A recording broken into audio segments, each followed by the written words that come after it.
अच्छा जी, सलाहुद्दीन। अस्सलाम वालेकुम सर। वालेकुम अस्सलाम जी, सलाहुद्दीन।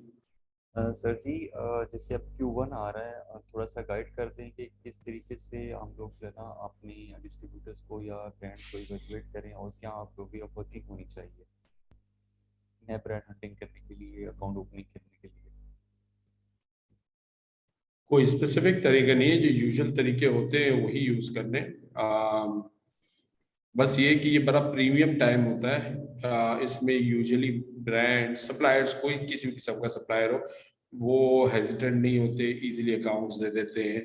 तो आप में से जो लोग स्टार्ट करना जा रहे हैं उसके लोगों के लिए तो ये परफेक्ट टाइम है बिल्कुल स्टार्ट करने का। तो डिस्ट्रीब्यूटर्स को अप्रोच करें, ब्रांड्स को अप्रोच करें, और कोई स्पेसिफिक आप लोग को नई किस्म की कोई स्ट्रेटजी अप्लाई करने की जरूरत नहीं है, बस कॉल्स करें और कॉल्स के ऊपर हो जाएगा आपका काम। लेकिन टारगेट पहले से ये वाला सेट कर लें कि आपने किस कैटेगरीज के अंदर काम करना है, और उस हिसाब से अप्रोप्रिएट सप्लायर्स को रीच आउट करें। नॉर्मली सर, कौन सी कैटेगरी ऐसी है कि जो अच्छी रहती है इस न्यू अकाउंट्स के लिए? कौन सी कैटेगरी अच्छी रहती है?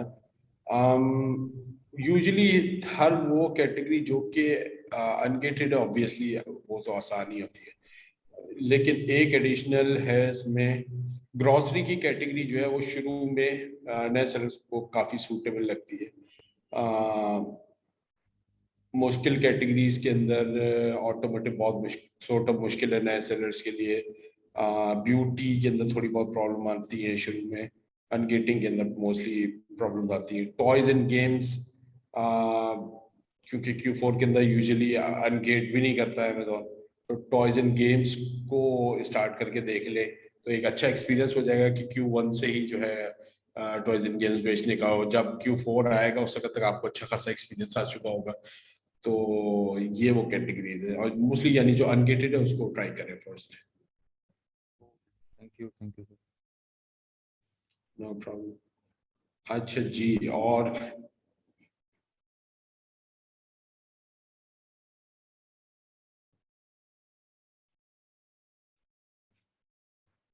सुहेल अहमद।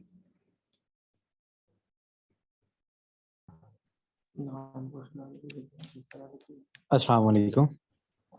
वालेकुम अस्सलाम जी सुहेल। अच्छा, मैं LTD रजिस्टर करने जा रहा हूँ 1-2 दिन के अंदर। तो मुझे ये ठीक एक है। तो ये पूछना था कि अपना होलसेल में जो रेजिडेंशियल ड्रेस है वो यूज हो जाता है या मुझे की जरूरत होगी? रेजिडेंशियल से काम हो जाता है, मोस्टली काम हो जाता है। कभी कभी ऐसे सप्लायर्स मिल जाते हैं जो कि कहते हैं कि अगर रेजिडेंशियल एरिया, बल्कि उसके अंदर भी दो कैटेगरीज हैं। एक कैटेगरी होती है जो कि सप्लायर्स कहते हैं कि उन्हें कोई प्रॉब्लम नहीं होती कि अगर आपका रेजिडेंशियल एरिया में ओपन हुई हुई है कंपनी, बस वो ये कहते हैं कि हम रेजिडेंशियल एरिया के अंदर माल को डिलीवर नहीं करेंगे, उनकी ये प्रॉब्लम होती है। सेकेंड इज, जिनको स्ट्रेट अप प्रॉब्लम होती है वो कहते हैं हम रेजिडेंशियल एरिया के अंदर जो कंपनीज ओपन हुई हम उनसे डील ही नहीं करना चाहते। तो दो किस्म की निकल आती हैं, लेकिन इनकी तादाद बहुत कम है। यानी हो सकता है 90 को आप अप्रोच करें, या बल्कि 100 को आप अप्रोच करें तो उसमें से 80 तो वो ही निकलेंगे जो अलाउ कर देंगे।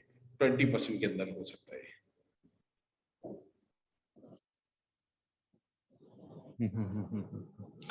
सही है।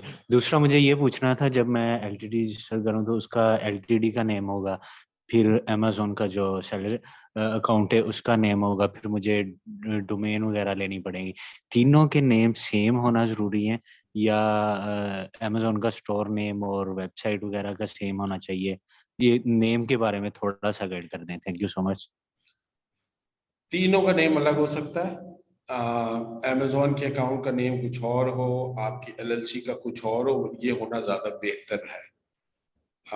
उसकी वजह ये है कि फिर वो LLC के थ्रू ट्रेस करके कोई भी बंदा आपके स्टोर के पेज तक नहीं पहुंच सकता। क्योंकि देखें, यूके के अंदर तो बहुत आसान है कि किसी की कंपनी का आपको नंबर मिल जाए और आप कंपनी हाउस की वेबसाइट के ऊपर जाए, वो नंबर डालेंगे, आपको कंपनी का एड्रेस मिल जाएगा, राइट। लेकिन ऑब्वियसली अगर उसी सेम नाम पे उसी बंदे ने स्टोर भी बनाया हुआ है अमेजोन के ऊपर, तो फिर तो इजीली ट्रेस कर सकता है, देख भी सकता है कोई भी कि आपकी प्रोडक्ट्स कौन सी है।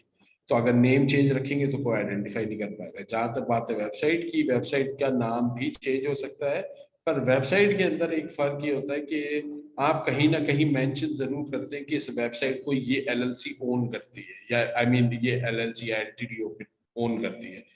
मैं यूजुअली ऐसा करता हूँ कि मैं अबाउट के पेज के ऊपर इधर लिख देता हूँ, या फिर नीचे वेबसाइट के फुटर के अंदर डाल देता हूँ कि ये इस वेबसाइट के जो owner is owned by this LTD. तो उससे मसला नहीं होता था। मैं आपको रुक जाए, मैं आपको म्यूट करता हूँ। नहीं नहीं, मैं म्यूट खुद ही किया था, मुझे आपकी बात डिस्टॉर्शन बहुत ज्यादा आ रही थी, इस वजह से मैंने म्यूट किया, तो काफी बेहतर हो गया था। थोड़ा सा अगर आप मुझे दोबारा एक दो जुमलों में दोबारा बता दें, क्योंकि काफी डिस्टॉर्शन थी, सही तरह पता नहीं चल सका मुझे। मैं म्यूट कर रहा हूँ दोबारा से खुद को। Thank you. अच्छा प्लीज बाकी आप लोग कंफर्म कर दें, सबके साथ ये डिस्टोर्शन आ रही है या सिर्फ सुहेल के पास आ रही है?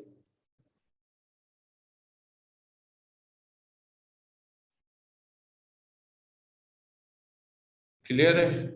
यानी सुहेल के इंटरनेट का प्रॉब्लम है। परफेक्ट, ठीक है जी। अच्छा फिर भी चले, मैं रिपीट कर देता हूँ। मैं कह रहा हूँ कि एलएलसी और एलटीडी का नेम, एलएलसी का नाम और स्टोर नेम आप चेंज कर सकते हैं, और ये रेकमेंडेड है। वेबसाइट का नेम भी चेंज हो सकता है, बट वेबसाइट के नेम के अंदर वेबसाइट के अंदर आपने ये करना है कि इधर फुटर पे या अबाउट अस के पेज के ऊपर आपने मेंशन करना है कि ये वेबसाइट को ये एलटीडी या एलएलसी ओन करती है, दैट्स इट। ठीक है जी। अच्छा जी, अगर कोई और आपका क्वेश्चन होगा तो मुझे बता दीजिए, बाकी और किसी क्वेश्चन है तो प्लीज हैंड रेज कर दें या चैट में लिख दें, अगर किसी ने माइक पे बात नहीं करनी है तो। जी तैयार। अस्सलाम वालेकुम। वालेकुम अस्सलाम। क्या हाल चाल है आपके? ठीक है। अल्हम्दुलिल्लाह। अच्छा, मेरा क्वेश्चन ये था कि भी मतलब हम जो हैं बिल्कुल स्टार्ट में है, हमारे डॉक्यूमेंटेशन वगैरह तो मतलब कि डन है। बस हम जो है वो ब्रांड्स वगैरह के हवाले से मैंने पूछना था। अभी तो शायद अमेज़न जो है न्यू मतलब लाइव नहीं कर रहा, मतलब वो कुछ लोगों से पता चल रहा था कि अभी लाइव नहीं हो रहा, या वो इन्वेंट्री एक्सेप्ट कर लेते हैं, लाइव नहीं करते इस तरह से। तो मैंने आपसे वैसे पूछना था कि स्टार्ट में हमारी किस तरह से स्ट्रेटेजी होनी चाहिए, किस तरह के जो ब्रांड्स जो हैं वो हम उनके साथ अकाउंट ओपन करें, और किस तरह से लेके चलें, हमारी क्या स्टार्ट में किस तरह से स्ट्रेटेजी होनी चाहिए।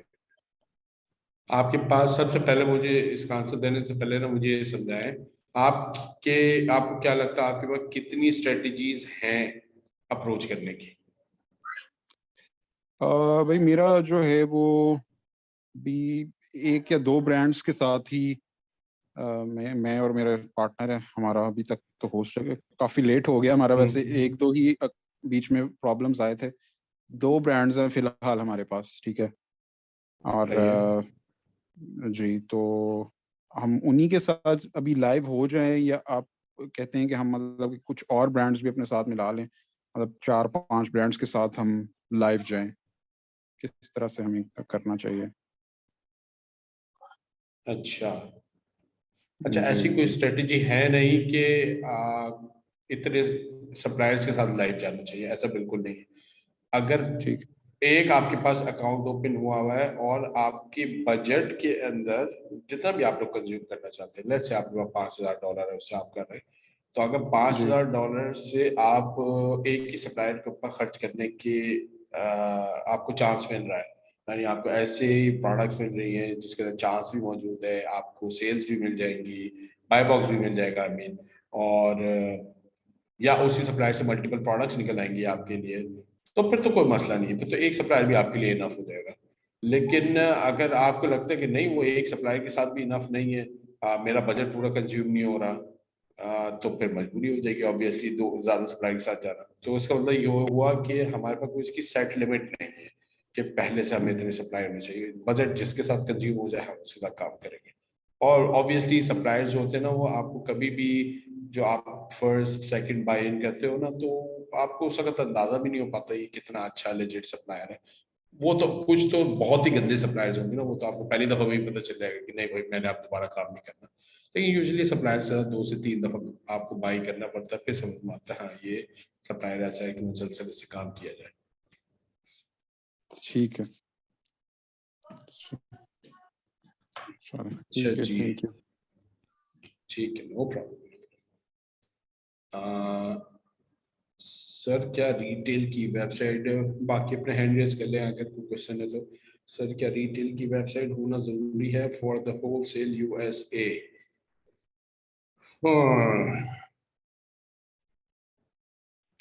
अच्छा, इसकी जो स्ट्रेटजी इसके अगेंस्ट है ना, मुझे नहीं लगता अब ये स्ट्रेटजी वर्क करती है। लेकिन रिटेल की वेबसाइट, बहुत लोग असल में क्वेश्चन पूछते ही है वेबसाइट के हवाले से कि वेबसाइट बेसिकली किस तरीके की होनी चाहिए। आई थिंक रिटेल की वेबसाइट अब वर्क नहीं करती, बिकॉज लोग जो हैं वो एक्सपेक्ट कर रहे होते हैं कि आप, मतलब लोग क्या, हमारी एक्सपेक्टेशन बल्कि पहले से ही हुई हुई होती है कि हम सप्लायर्स को रीच आउट करेंगे, उनको ये कहेंगे कि हमने असल में अमेजोन पर सेल नहीं करना, हमने तो अपनी वेबसाइट पर सेल करना। या हम ये भी नहीं बता रहे हमने अमेजोन पर नहीं करना, हम स्ट्रेट अप बस ये कह रहे हैं कि हमने अपनी वेबसाइट पर सेल करना। बल्कि और जबकि हम ओरिजिनली सामान उनसे लेते हैं और बेचते अमेजोन के ऊपर है। ये स्ट्रेटेजी पहले बहुत इजीली वर्क करती थी। अब अगर कोई सप्लायर आपको ये कह रहा है, जो कि अमूमन सप्लायर्स आपको कहेंगे कि हम अमेजोन के नए सेलर्स को नहीं ले रहे, या हमारी प्रोडक्ट्स को अमेजोन या रिटेल वेबसाइट्स के ऊपर जो है वो मार्केट प्लेसेस में सेल करना अलाउ नहीं है, इट मीन्स कि उस सप्लायर के पास कोई ना कोई ऐसा मैकेनिज्म मौजूद है जिसके थ्रू वो सेलर्स के ऊपर नजर रखता है मार्केट प्लेसेस पे। तो सूनर और लेटर वो आपको फिगर आउट तो वो कर लेगा कि आप कौन है, आप सेल कर सकती हैं नहीं, हो सकता है वहां पर कोई बैरियर भी हो, गेटेड हो ब्रांड। तो बेहतर तरीका ये है कि अब वो रिटेल का जब स्ट्रेटेजी वर्क ही नहीं करती वेबसाइट वाली, तो वेबसाइट तो अभी आप ऐसा नहीं कि वेबसाइट नहीं बनानी, वेबसाइट तो अभी भी बनाएंगे, बट वेबसाइट को बनाए एज अ बिजनेस वेबसाइट। जैसे कि किसी भी कंपनी की वेबसाइट होती है, जैसे अब हमारी एक्सट्रीम कॉमर्स की वेबसाइट है, तो एक्सट्रीम कॉमर्स की वेबसाइट के अंदर क्या होता है, हमने एक एक चीज वहां पर दी, हम ये सर्विसेज देते हैं, ये हमारी ट्रेनिंग्स हैं और जैसे सक्सेस स्टोरीज है, तो हम अपने अपनी कंपनी के बारे में बताया। तो आप लोग भी अपनी वेबसाइट को एज अ प्रोफेशनली रिप्रेजेंट करने के लिए कंपनी को आप वेबसाइट बनाएं और सप्लायर के पास जाओ, स्ट्रेट अप आप उससे कहें कि भाई मुझे अकाउंट चाहिए, वो कहें कहाँ बेचना है, या वो कहें अमेजोन पे बेचना है या नहीं। तो आप स्ट्रेट अप कहते हैं हाँ जी मैंने अमेजोन पे सेल करना है। अगर वो मना कर देते तो मना हो जाए, कोई बात नहीं, दूसरे सप्लायर के पास चले जाए। इट्स नॉट लाइक के एक दो ही सप्लायर हैं जो मना करते हैं, ज्यादातर मना करते हैं।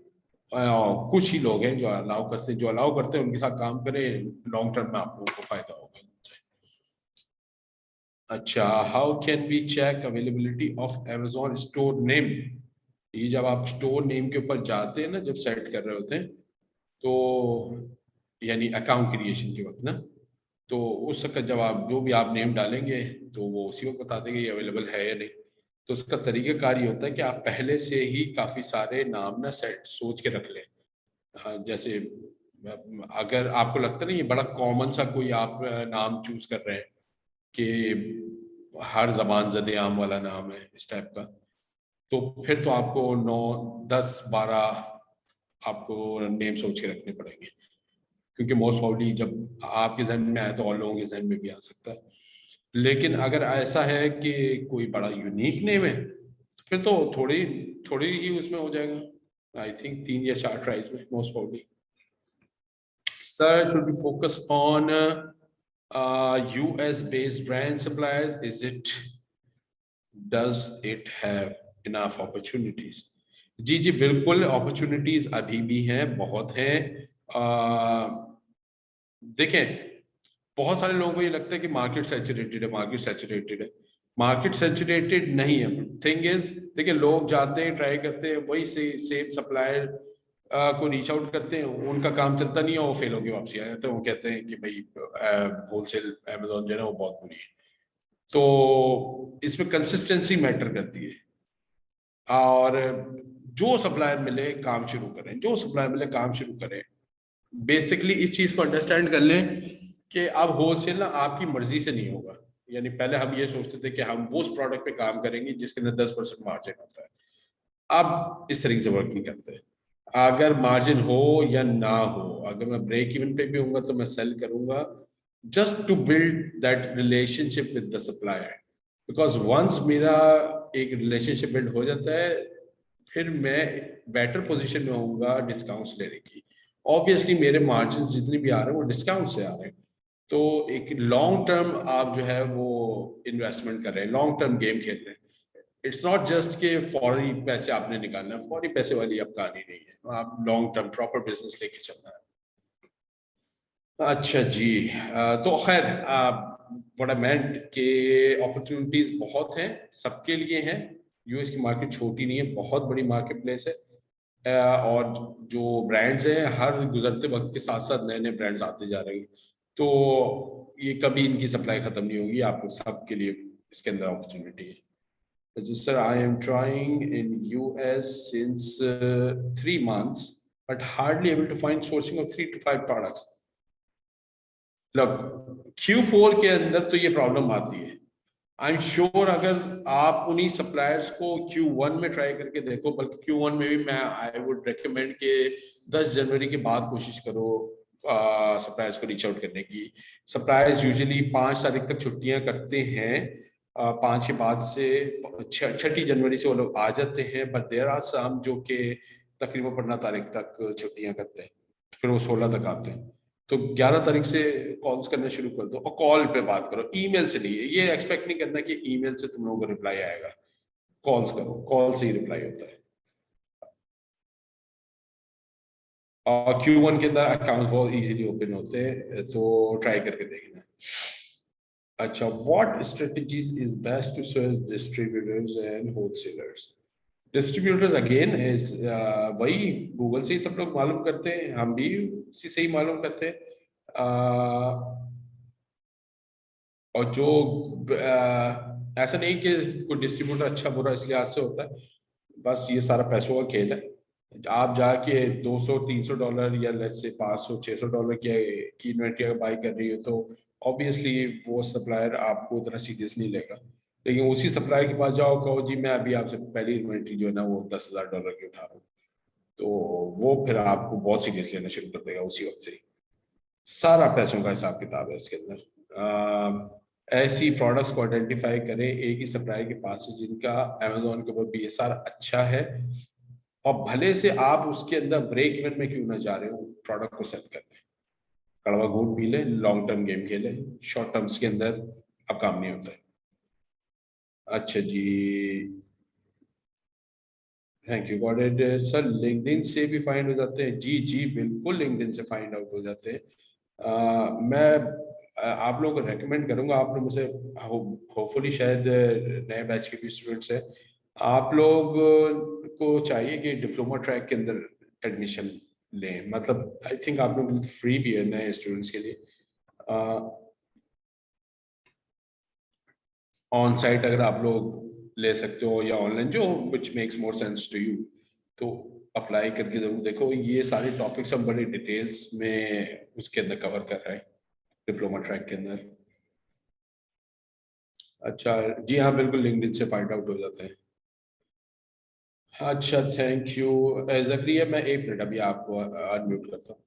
अच्छा, thank you for contacting. X products are distributed for sales only via our authorized retailers, which include major department stores, freestanding stores, and certain direct TV sales and e-commerce sales. Other select point of sale include duty-free airports, shopping locations. While we appreciate your interest, we are not seeking to expand our distribution network at this time. ठीक है जी, तो this is sort of a common reply from distributors nowadays. तो it's okay, अगर देखो इसमें परेशान होने की जरूरत नहीं है। एक फॉर्मूला आप लोग सब अपने ध्यान में रखो कि मैं 300 से 400 ब्रांड्स को हंट करूंगा, फिर उनको अप्रोच करूंगा, एंड देन जो सक्सेस के चांसेस है ना उसको भी ध्यान में रखो कि अगर तुम 400 सप्लायर्स को कॉल करते हो या ईमेल करते हो, उसके अगेंस्ट में तुम्हें अकाउंट ना हो सकता मोस्ट प्रॉब्ली 10 या 15 ही ओपन करके देंगे, इतना लो परसेंटेज है। लेकिन जब आपके जहन में ये होगा ना कि हाँ जी 10 से 15 ही देंगे, और बहुत सारे लोग जो हैं वो बहुत सारे सप्लायर ऐसे जो कि मना कर देंगे और इसी तरीके की चीजें कह कह के मना करेंगे, तो फिर आपको परेशानी नहीं, आप इतने जो ना वो नाउमीद नहीं होंगे। आप बोलोगे कोई बात नहीं, मुझे पता है वो कुछ ही लोगों ने देना है, लेकिन मैंने फिर भी ट्राई जरूर करनी है। ऐसा नहीं है कि मुझे पता वो 15 नहीं देना है, तो वो आपको तो नहीं पता ना वो 15 कौन से हैं, तो ट्राई तो जरूर करनी है आपने। और जहाँ तक बात है ये सप्लायर्स जो अभी आपको अलाउ नहीं कर रहे, टेक माय वर्ड, अगर यही सेम सप्लायर को तुम उस वक्त अप्रोच करो जब तुम्हारे पास let's say you are doing 30 or 40 or maybe $50,000 in sale per month, और तुम इन सप्लायर को अप्रोच करते हो और कहते हो कि मुझे चाहिए अकाउंट, और अपनी सेल्स हिस्ट्री दिखाते हो, खुशी खुशी अकाउंट दे देगा ये तुम्हें। वजह, because you know how to sell, you already have a customer base, whether that be on Amazon or eBay or your own website, लेकिन तुम्हारे पे एक लॉयल कस्टमर बेस मौजूद है जिसको ये लोग आई मीन उसको इनकरेज करते हैं, ठीक है। अब जब आप नए होते हो ना, और नए होने के बावजूद जो ऐसे सप्लायर्स के पास जाते हो, तो उनको देख रहा होता है कि आप जैसे बहुत सारे आ गए, इनसे पहले भी आए, आप लोगों से पहले हम, जाहिर है मैं गया हूँ तो हमसे पहले भी बहुत सारे लोग गए, तो बहुत सारे लोग ऐसे होते हैं जो आके 1 महीने की बाइंग करते हैं, वो भी इतनी नहीं करते। उनमें से अक्सर को ये भी नहीं पता होता कि होलसेल या अमेज़न वर्क किस तरीके से करता है, वो इन्वेंट्री लेके चले जाते हैं, वापसी नहीं आते। तो जब वापसी नहीं आएंगे तो ऑब्वियसली वो जो 1 महीने का लगा बंदा सबको अच्छा लगता है कि 1 महीने की जो है वो इनकम मेरे पास आती है। तो यही वो वजह होती है जिसके वजह से वो नए सप्लायर्स को नहीं देना चाहते, क्योंकि उनको उनके मल्टीपल इस किस्म के इंस्टेंसेस उनको देख चुके होते हैं जिसके अंदर नए सेलर जो हैं वो ऑडियंस को अट्रैक्ट नहीं कर पाते, उनकी डिस्ट्रीब्यूशन इतनी स्ट्रांग नहीं होती, जो वो लेके जाते हैं वो 1 महीने 2 महीने के अंदर बेच नहीं पाते, बल्कि उनमें से अक्सर तो वो भी होते हैं जो जो 2 महीने बिकती नहीं होगी तो वापसी आके कहते हैं जी ये सब प्रोडक्ट्स मुझे रिटर्न कर दिए। तो वो सिर्फ इस पूरे सिनारियो से बचना चाहते हैं, वो चाहते हैं कि हमें अच्छे सप्लाई जाए। तो ये तो आपके लिए रिप्लाई है, अच्छा सप्लाई जाए। अच्छा अगर आप सेलर होते तो फिर आपके लिए डिफरेंट डील होती है। अच्छा जी, जकरिया हामिद भट्ट, जी जकरिया। अस्सलाम वालेकुम। वालेकुम अस्सलाम जी। अच्छा सर, मेरी आपसे पहले भी बात हुई थी वैट के हवाले से, जब आपने कहा था कि जी थ्रेशोल्ड जब क्रॉस करने लगते तो कोई दूसरे उसको स्विच करके तो किसी दूसरे अकाउंट से हम सेलिंग स्टार्ट कर दें। अब मेरे 1-2 अकाउंट में तो ये पॉसिबल है, लेकिन मेरे जो दूसरे क्लाइंट्स हैं उनके पास मतलब कोई अकाउंट नहीं है। तो अगर हम वैट रजिस्टर्ड होते हैं तो उसका कोई सॉल्यूशन बता देंगे, फिर हम क्या करें अगर वैट रजिस्टर्ड हो जाएं, उसके बाद किस तरह से वो कवर करें? क्या कवर करना है? वैट जो थ्रेशोल्ड के बाद हमें सेलिंग प्राइस पे वैट जो चार्ज होगा। सेलिंग प्राइस पे वैट तो चार्ज होगा, हाँ।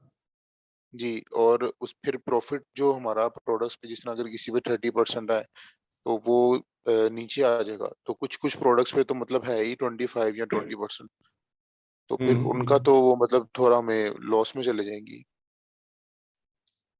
अच्छा, फर्स्ट ऑफ ऑल इस चीज को अंडरस्टैंड करो, शायद मैंने आपको लास्ट टाइम भी बताया था कि यूके के अंदर चूंकि वैट का चक्कर है ना, और काफी ज्यादा मार्जिन है वैट का, 20% काफी होता है, तो इसी की वजह से वहां के सप्लायर्स भी ना आपको अच्छा खासा मार्जिन देते हैं। वो आपको 20% नहीं देते, यूजुअली वो लोग आपको जी, 30-40% 50% तक ऑफ देते हैं, क्योंकि वो भी इस चीज को अंडरस्टैंड करते हैं कि 20% तो वैट ही खा जाएगा।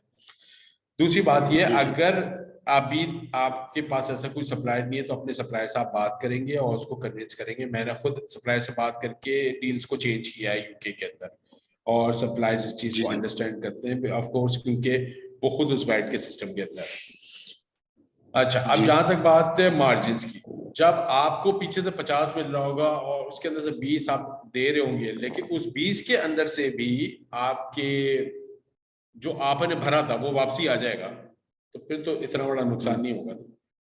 ठीक है, तो नहीं वो बेसिकली ठीक है, लेकिन वो जी वो मेरे ख्याल से 3 महीनों बाद या इस तरह से जब भी वो करवाना होता है, तो मेरा क्लाइंट के साथ एक मंथली है, तो फिर मैं उनसे वैट रजिस्टर करवाने के बाद जब भी हम क्लेम करेंगे तब तक का उनके साथ अपना डील कर लूं। नहीं, दोबारा रिपीट करो, क्या डील, किस किस्म की डील कह रहे हो? यानी तुम जिस तरह प्रॉफिट पे अगर काम कर रहे मैं हो क्या उनके साथ? जी जी जी जी जी जी परसेंटेज पे काम करूँ ना, तो फिर उनसे फिर अच्छा जब अच्छा, भी हम क्लेम करेंगे, जब भी वो आएगा वैट, तो वो प्रॉफिट तो हमारा वो तब हो जाएगा ना। हाँ, प्रॉफिट तो नो डाउट कम हो जाएगा। जब आप वैट जी पे काम कर रहे होते हैं ना, देखो वैट वाले अकाउंट पे, तो उसका हल सिर्फ और सिर्फ एक ही है कि तुम सप्लायर से डिस्काउंट ज्यादा लोगे, यानी जितनी अच्छी सोर्सिंग तो ही वैट पे काम होगा। जी इनफैक्ट ये अभी मैंने मतलब नेगोशिएट करूँ सप्लायर के साथ। एग्जैक्टली इसके अलावा कोई हल नहीं है, क्योंकि इत्तेफाक के 2 दिन पहले ही जो है मेरे पास एक वैट कंसल्टेंट आए हुए थे यहाँ पे कराची इंक्यूबेटर में, तो मैंने बड़ी डिटेल से उनके साथ ये डिस्कस किया, तो उन्होंने इन दी एंड कन्विंस कर ही दिया कि बोल रहे हैं कि इसका कोई हल नहीं है, हमारी जितनी अच्छी सोर्सिंग होगी उतने ही अच्छे हमारे पास मार्जिन होंगे, और 20 से हम बच नहीं सकते, वो तो हमने देने ही देने। 1-2 साल चलिए तक बच चलें सकते ठीक। हो, देखो जी दो जी साल तक बच सकते हो, हम पाकिस्तानी है ना ज़ाहिर है, तो हम तो कहीं ना कहीं से बचा ही लेते जी हैं ना जी पैसे। तो 2 साल तक तो वैसे ही सब लोग बता रहे होते हैं कि जी मैं तो इतना नुकसान में चल रहा हूँ, और मैंने यहाँ दे दिए पैसे, वहां दे दिए, ये खर्चा हो गया, वो खर्चा हो गया। ऑल दो वो इनकम टैक्स में करते हैं, लेकिन वैट के अंदर भी लोग कुछ ना कुछ कर ही जाते हैं। बट जी जी जो कि हम आपको बिल्कुल रिकमेंड नहीं करते कि आपने करना है, ठीक है ना, हम बिल्कुल नहीं बता जी रहे हैं जी आपको ऐसी बात। तो बात करके देखिए किसी से, शायद कुछ इस किस्म का हो जाए। ठीक है ठीक है। ठीक है, अच्छा, जी और कोई क्वेश्चन आपका? नहीं नहीं ठीक है, thank you.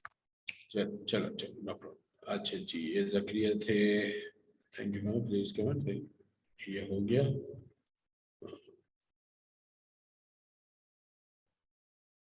Then a sponsor of my partner stores for membership।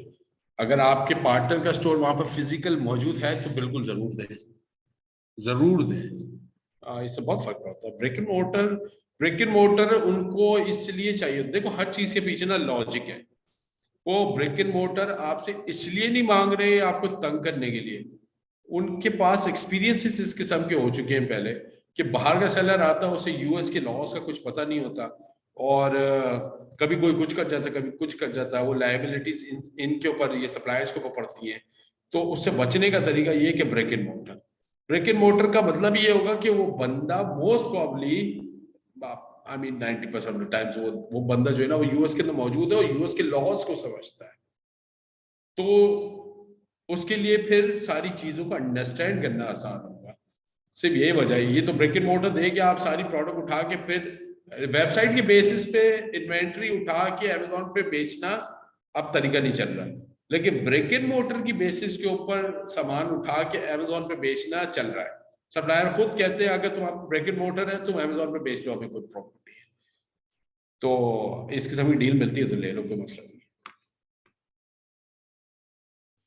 अच्छा जी, तो ठीक है जी, फिर और किसी का क्वेश्चन नहीं है तो फिर हम लोग एंड करते हैं।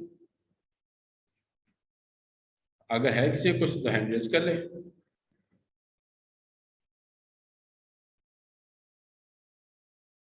जी, हेलो अस्सलाम वालेकुम सर, क्या हाल है आपके? वालेकुम अस्सलाम, अल्हम्दुलिल्लाह। अच्छा सर, एक्चुअली मेरा क्वेश्चन है कि मैंने इन्वेंट्री ऑर्डर करवाई थी, ऑर्डर प्लेस करवाया था। 2 प्रोडक्ट थे, 2 SKU थे। अब एक SKU तो बहुत अच्छा सेल हुआ है, उस पर माशाल्लाह $14 प्रॉफिट भी आया मुझे एक प्रोडक्ट के ऊपर। लेकिन माशाल्लाह। उसके साथ जो दूसरा प्रोडक्ट था वो मैंने टेस्टिंग के तौर पे ऑर्डर करवाया था।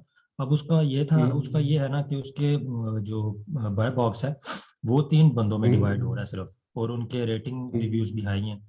तो वो और मेरे रेटिंग रिव्यूज इतने अच्छे नहीं हैं अकाउंट के। तो अब मैंने वो इसलिए ऑर्डर करवाया था कि मैंने वो ऑफर्स में जाके चेक किया था कि बाकी जो छोटे सेलर्स हैं उनको भी 3 4 5 6 इस तरह की सेल्स मिली हैं 20 दिन में या 30 दिन में, टेस्टिंग के तौर पे मैंने भी। लेकिन अभी वो मुझे हो गए हैं लगभग 15-16 दिन हो गए हैं, 24 ऑर्डर मैंने करवाए थे, क्योंकि सप्लायर का ये डिमांड थी कि 24 ही ऑर्डर करने, इससे नीचे नहीं आप कर नहीं सकते। ठीक है, तो मैंने ऑर्डर करवा लिया, लेकिन अभी वो सेल नहीं हो रहे। अभी उसकी जो सेलिंग प्राइस है वो 19.88 है, ठीक है, और मुझे इस प्राइस के ऊपर $1.5 प्रॉफिट बच रहा है। तो आप मुझे बताएं, और वो जो ग्राफ है उसका कीपा ग्राफ में अगर आपको बताऊं तो वो बिल्कुल सीधा चल रहा है, बिल्कुल एक लाइन में है, ऊपर नीचे नहीं हुआ, फ्लक्चुएशन वगैरह कुछ नहीं। प्राइस की बात कर रहे हैं। हाँ सेम प्राइस है, सेम प्राइस है, हाँ, मतलब प्राइस सेम पिछले हो जाती है 90 डेज से प्राइस सेम है। ठीक तो ठीक अभी है, आप ठीक। मुझे बताएं कि $1.5 मुझे प्रॉफिट आ रहा है 19.88 पे, लेकिन मुझे एक भी सेल इस प्रोडक्ट पे नहीं मिली, तो मैं नीचे कराऊं, डिक्रीज कर लूं इसको? नहीं, सबसे पहले मुझे बताएं आपके अकाउंट की इस वक्त रेटिंग्स कितनी है, रेटिंग सेलर तो रेटिंग। सर, सेलर रेटिंग तो फीडबैक तो 2 है, 2-3 है, और रेटिंग 100% है। देखो बाय ऐसा नहीं बाय बॉक्स नहीं मिलेगा, बाय बॉक्स मिलेगा जरूर, परसेंटेज उसकी बहुत लो होगी, मोस्ट वाली हो सकता है शायद 1% हो, 2% हो, या लेस देन 1% भी हो सकती है, ठीक है। ऐसा नहीं होता कि किसी भी सेलर को बाय बॉक्स ना मिलेगा जरूर। थिंग इज आपको बाय बॉक्स के लिए एलिजिबल होना है, क्योंकि आप जिससे मुकाबला कर रहे हो उनके पास बहुत ज्यादा रेटिंग्स है। अच्छा, अगर तुम प्राइस को नीचे करते हो तो दूसरा भी प्राइस को नीचे करेगा, अनलेस किसी के पास बहुत ज्यादा इन्वेंट्री ना हो। जिसके पास बहुत ज्यादा इन्वेंट्री होगी ना, वो तो अपनी प्राइस नीचे नहीं करता, वो कहता है कोई मसला नहीं है। 50 मैक्सिमम जो इन्वेंट्री पड़ी हुई है सेलर के पास वो 50 पड़ी हुई है। 50 पड़ी हुई है 50 पड़ी हुई तो प्रॉब्लम ये प्राइस होगी। तुमने नहीं। प्राइस को नीचे किया, फिर और भी नीचे करेंगे और प्राइस और स्टार्ट हो जाएगी। और दूसरा ये है कि अगर लाइन स्टैटिक जा रही है तो इसका मतलब ये भी हो सकता है कि मैप पॉलिसी फॉलो हो रही है।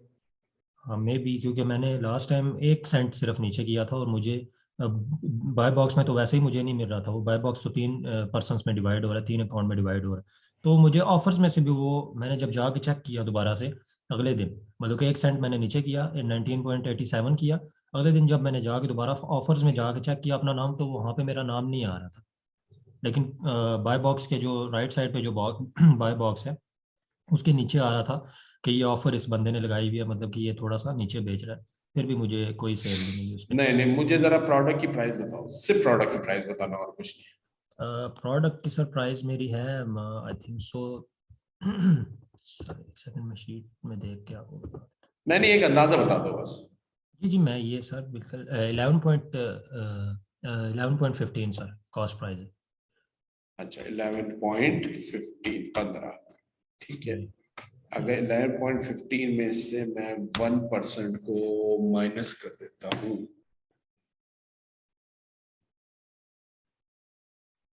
और तुम कह रहे हो मैंने 1 सेंट नीचे किया था, यानी 11.14 पे बेचा था, तो तुम्हें बाय बॉक्स तो मिलने से बिल्कुल भी नहीं मिलेगा, ठीक है।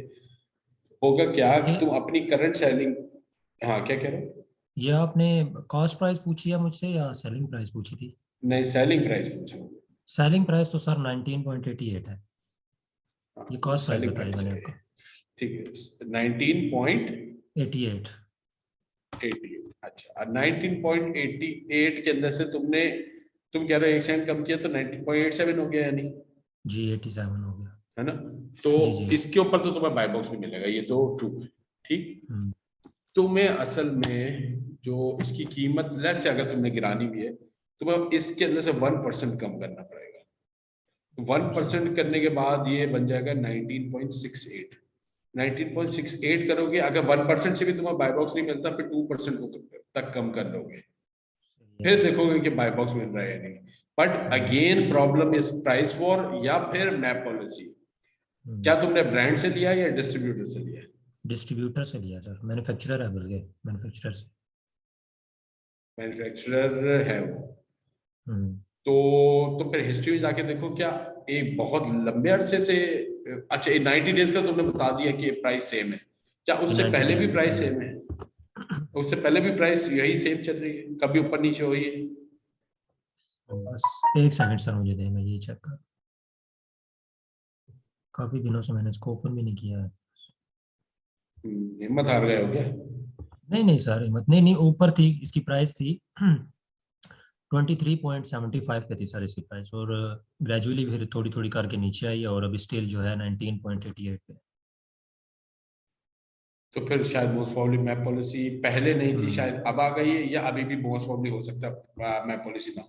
तो तुम 1% प्राइस नीचे करो और चेक करो, बाय बॉक्स मिल जाना चाहिए। 1 से नहीं होता तो 2% बाय बॉक्स मिल जाएगा, ठीक है। और इन दी एंड तुम्हें बाय बॉक्स अपनी सेलर रेटिंग एटलीस्ट जो है वो 30 तक किसी न किसी तरीके से करनी पड़ेगी। किसी न किसी तरीका तो समझ रहे होगे तुम, ठीक। तो किसी न किसी तरीके से 30 तक करना है। जब हो जाएंगी तो फिर तुम बाकी लोगों के साथ कम्पीट कर सकोगे। इवन बिगर सेलर्स मीन्स के जो 1000 तक जिनके रिव्यूज है ना, तो उनके साथ भी फिर कम्पीट कर सकते हो बाय बॉक्स के लिए। जी ठीक हो गया सर, मैं समझ गया। अच्छा सर, सेकंड क्वेश्चन है मेरा कि अभी जनवरी में 2022 में फर्स्ट वीक में या सेकंड वीक में ऑर्डर प्लेस करवाएं, या मतलब कि हाफ के बाद, मतलब कि थर्ड वीक या फोर्थ वीक? जब नहीं, जब सप्लायर आ जाए करवा दो। सप्लायर अगर बाउंड्री मौजूद है वगैरह तो तो करवा नहीं, दो। कोई बाउंड्री वगैरह तो हैं? नहीं है? फर्स्ट बाउंड्री वगैरह तो नहीं है कि मतलब कि फर्स्ट वीक में नहीं करवा नहीं सकते हो नहीं बिजी नहीं शेड्यूल की नहीं वजह से? ठीक नहीं है, नहीं, ऐसे कुछ भी नहीं है। As long as supplier available है, उसके पास स्टाफ है, करवा दो। ठीक हो गया। Thank you so much sir, बहुत शुक्रिया आपका। चल, नो नो। अच्छा जी, जिशान जहांगीर, एक मिनट जिशान, अनम्यूट कर लो अपने आप को। अच्छा अस्सलामुअलैकुम। सुहेल, वालेकुम अस्सलाम। एक मिनट अपना Zeeshan, what kind of a domain for UK market we should buy? .co.uk by कर ले, और यूके वाला डोमेन यानी बाई करें, वो ज्यादा प्रोफेशनल होता है। तो जी जिशान बताइए। जी मैंने एक्चुअली अभी LLC रजिस्टर करवाई थी यूएस के लिए, तो ये नंबर अभी आया। तो एक तो क्वेश्चन ये था कि सेलर सर्टिफिकेट आने में कितना टाइम लगेगा इसमें? सेलर सर्टिफिकेट आने में कितना? ओहो, आपको जी माइक म्यूट करना पड़ेगा। आपको माइक म्यूट करना पड़ेगा, बहुत आपकी बैकग्राउंड नॉइज आ रही है। या अल्लाह, हाँ बस सही। अच्छा, रीसेल सर्टिफिकेट, सबसे पहले तो सेल्स टैक्स परमिट आता है। मुझे चैट में लिख के दो, कौन सी स्टेट के अंदर एलएलसी ओपन करवाई है आपने?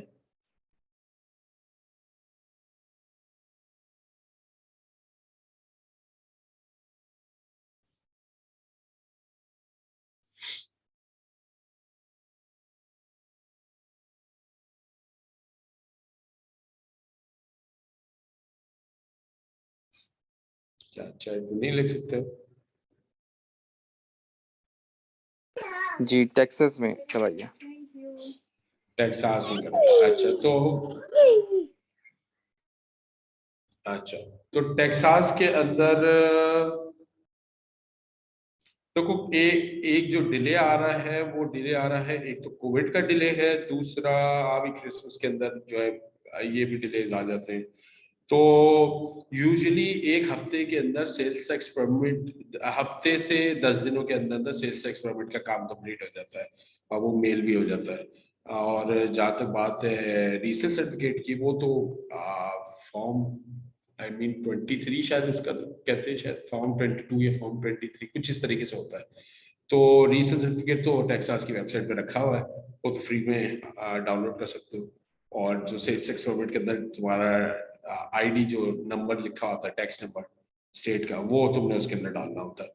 तो देखा जाए तो 10 दिनों के अंदर, 15 दिनों के अंदर ही काम हो जाना चाहिए। But still due to Covid and Q4 इसके अंदर देर हो सकती है।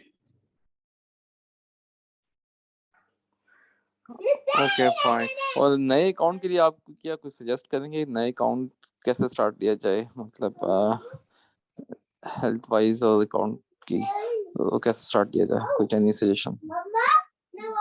नहीं, बहुत ब्रॉड क्वेश्चन पूछ लिया, स्पेसिफिक क्वेश्चन पूछो।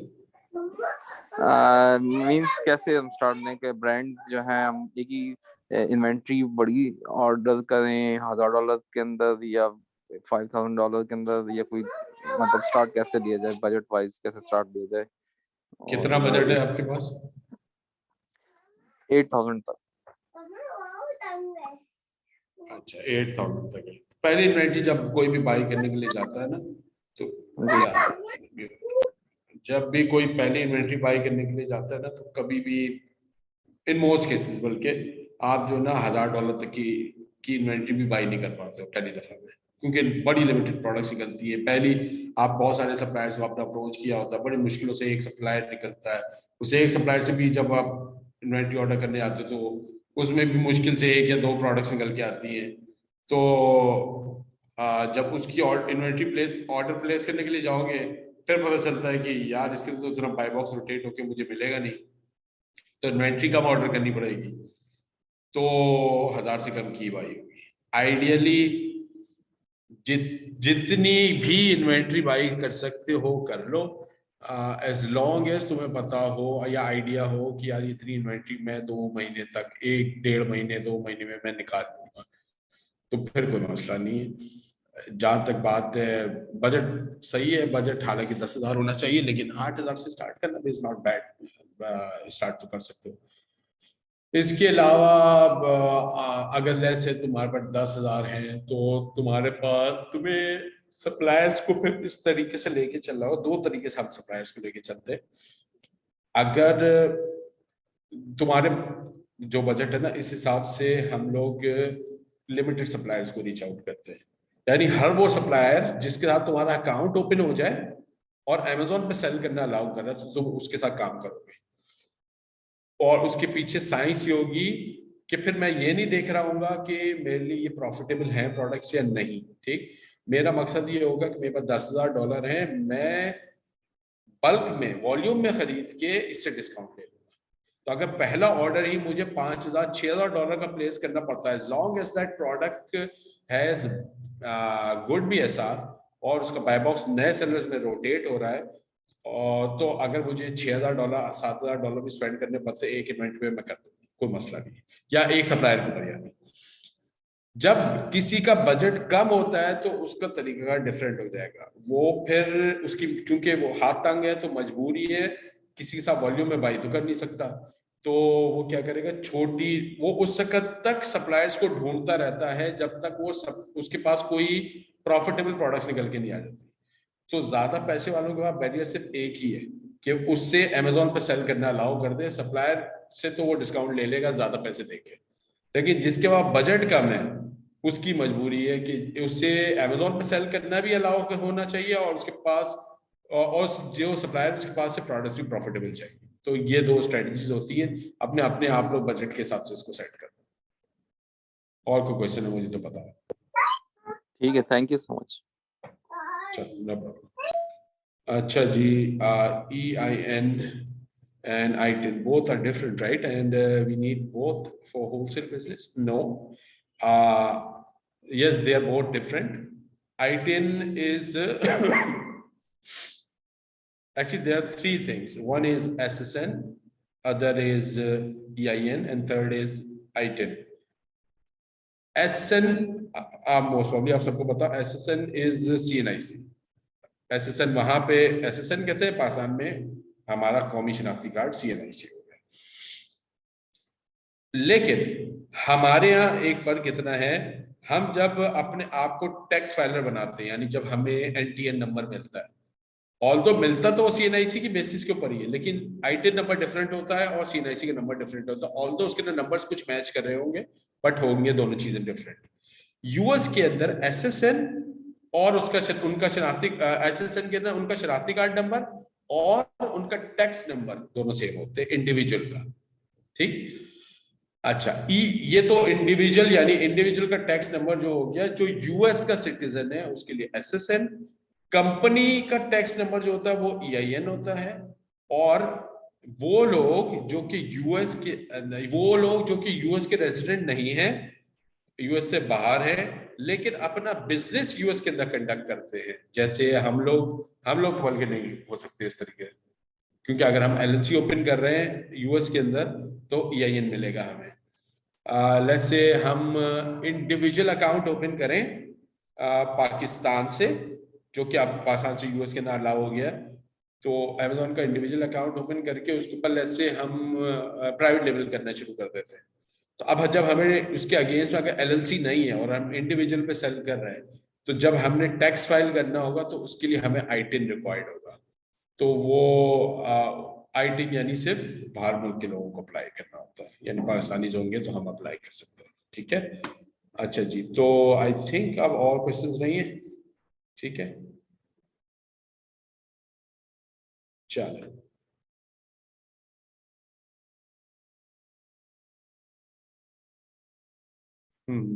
चलो ठीक है, ओके, एंड करते हैं इसको, फिर मिलते हैं। अल्लाह हाफिज।